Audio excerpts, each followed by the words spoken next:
It's 9:47 p.m. An American kitchen table is covered in worksheets. A parent is reheating coffee for the second time. A 10-year-old is rubbing tired eyes, still trying to finish math homework before tomorrow's quiz. Now cut to another home, another English-speaking country, another student, same age. The bag is zipped. The night is quieter. School still matters. Achievement still matters. But somehow, the emotional temperature feels different. So here's the question. What can American parents learn from Australian schools? And the strange part is this. Some Australian schools seem to create less pressure on the surface, yet many students still perform impressively. That paradox is where this story begins. In this video, we're not doing the usual one country is better than the other argument, because that's too easy, and honestly, too shallow. Instead, we're going to look at 5 things American parents, educators, and even families around the world can learn from Australian schools. How classroom culture feels different, how exam pressure is framed, how parent expectations are communicated, how student confidence is built, and what ideas are actually realistic to borrow anywhere. And one of those lessons has almost nothing to do with homework. It has to do with identity. Walk in many American classrooms and you can feel the urgency, standards, benchmarks, assessment targets, growth charts, progress data. None of that is wrong. Accountability matters, measurement matters. Parents deserve to know whether children are learning. But in many Australian schools, the atmosphere often feels a little different. Not softer in a lazy way, more human in the way learning is framed. The Australian system officially builds in ideas like critical and creative thinking, personal and social capability, ethical understanding, and intercultural understanding as part of the curriculum conversation. In other words, the system signals that education is not only about getting the right answer fast, it is also about judgment, relationships, communication, and learning how to function in the world. That signal matters, because children don't just learn from lessons, they learn from the emotional meaning adults attach to school. If the message is, school is where you prove yourself, children carry one kind of posture. If the message is, school is where you grow, they carry another. And in Australia, you see more official language around student voice, inclusion, partnerships with families, and well-being as part of learning, not as a side topic after the real work is done. That doesn't mean every Australian classroom is magical. It means the philosophy being communicated is different. Less, perform for the system. More, develop within the system. Would this work in your country? Because this is the first big lessons. Children often rise not only to standards but to atmosphere. Now let's talk about the pressure parents feel most clearly. Homework, tests, and the long shadow of falling behind. This is where the comparison gets really interesting. In the United States, federal law under ESSA continues the expectation of annual statewide assessments that give families and schools regular data on student progress. That creates a strong assessment rhythm in the system.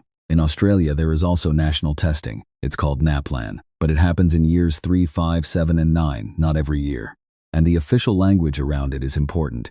NAPLAN is one part of assessment. It does not replace teacher judgment, and it does not measure overall school quality.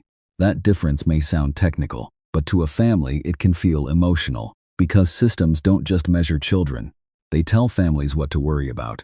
And Australian parents often receive a quieter message from the structure itself. Yes, literacy and numeracy matter. Yes, progress matters. But one test is not your child. That is a powerful cultural signal. Now, to be fair, Australia is not pressure-free, not even close. There are still ambitious families, competitive schools, tutoring, anxiety, unequal outcomes, real stress. But the pressure is often less constant, and that matters. When pressure becomes constant, children stop hearing it as guidance. They hear it as identity. And that is where healthy motivation can quietly turn into fear. So maybe the lesson for American parents is not, remove every test. Maybe it's this, don't let assessment become the emotional center of family life. Because when every week feels like a judgment, children don't just study harder. Sometimes they shrink. Do you think less pressure really creates better students? Or does it create students who still achieve, but breathe a little easier while doing it? This is the section parents may feel most deeply, because school culture doesn't end at the school gate. It comes home. In many high-pressure systems, parents accidentally become extensions of academic surveillance. How was the test? Did you finish? What did you score? Are you ahead? Are you behind?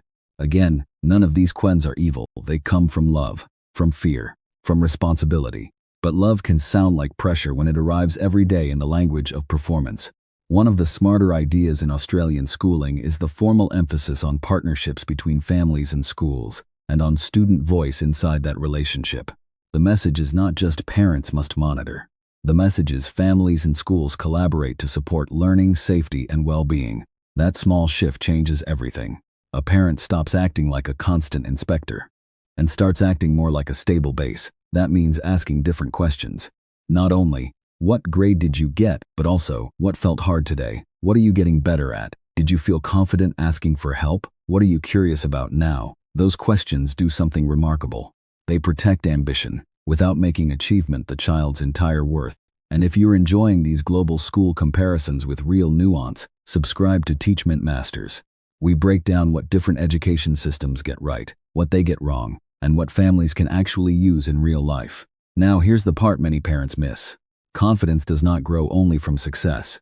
Sometimes it grows from the way adults respond to struggle.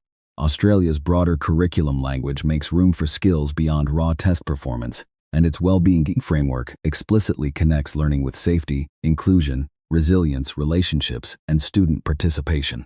That matters because confidence is not just my child feels good. Real confidence is more specific. It sounds like this: I can try, I can recover, I can speak, I can be wrong without feeling broken, I can improve without feeling ashamed. And there is something else worth noticing. Australia is not succeeding because it abandoned learning. Far from it.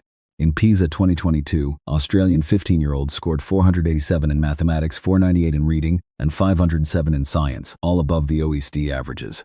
The United States scored 465 in mathematics, 504 in reading, and 499 in science, above the OECD average in reading and science, but below it in mathematics. That means this is not a simple story where one country wins. America remains strong in important areas. Australia remains strong in others. The lesson is deeper than rankings. It is this: a child can be challenged without being constantly alarmed. And that might be one of the hardest lessons for anxious education cultures to accept. So what can American parents, or parents since anywhere, actually borrow from Australian schools without moving continents? Here are 5 practical takeaways. First, lower the emotional volume around school, even if your expectations stay high. Second, separate feedback from identity. A weak test result is information, not a verdict. Third, ask growth questions at home, not just score questions. Fourth, treat well-being as part of achievement, not the reward after achievement. Australia's well-being frameworks explicitly link safety, belonging, and learning for a reason.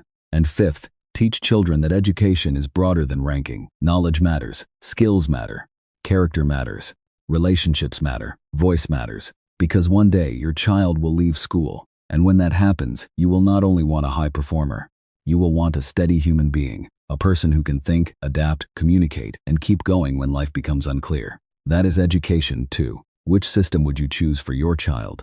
The high-pressure one that promises urgency, or the calmer one that tries to protect the whole child while still expecting progress?